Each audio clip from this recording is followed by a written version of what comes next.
ইতিহাস গড়ল বাংলাদেশ নারী ফুটবল দল। প্রথমবারের মতো এএফসি উমেন্স এশিয়ান কাপে যোগ্যতা অর্জন করল আমাদের জাতীয় দল। বাংলাদেশ ছিল গ্রুপ সিতে, যেখানে প্রতিপক্ষ ছিল মায়ানমার, বাহরাইন ও তুর্কমেনিস্তান। কঠোর প্রতিদ্বন্দ্বিতার মধ্য দিয়ে তারা প্রথমবারের মতো এশিয়ান কাপের জন্য স্থান নিশ্চিত করল। প্রথম ম্যাচে বাহরাইনকে ৭-০ ব্যবধানে পরাজিত করে বাংলাদেশের আত্মবিশ্বাস আকাশছোঁয়া। মায়ানমারের বিপর্যয়ে ঋতুপর্ণা চকমা ২টি গোল করে দলকে ২-১ ব্যবধানে জয় এনে দেয়।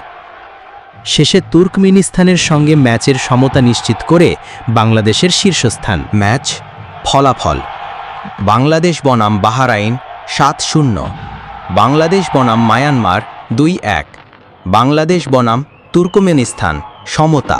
এই কোয়ালিফিকেশনের পর বাংলাদেশ দলের ফিফা র্যাঙ্কিং বেড়ে দাঁড়াল ১০৪তম স্থানে। এসএসএফ অঞ্চলে এটি নতুন রেকর্ড। দেশের কন্যারা আন্তর্জাতিক পর্যায়ে নিজেদের পরিচয় দিল।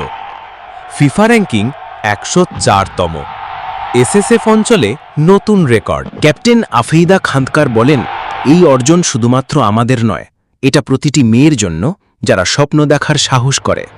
দলটি প্রতিকূলতা অতিক্রম করে কঠোর অনুশীলন ও আত্মবিশ্বাসের মাধ্যমে এই সাফল্য অর্জন করেছে। বাংলাদেশ নারী ফুটবল দল শুধু খেলাই নয়, দেশের ক্রীড়া ইতিহাসে নতুন দিগন্ত উন্মোচন করেছে। এভাবে কন্যাদের ক্রীড়া সম্ভাবনা আরও উজ্জ্বল হল।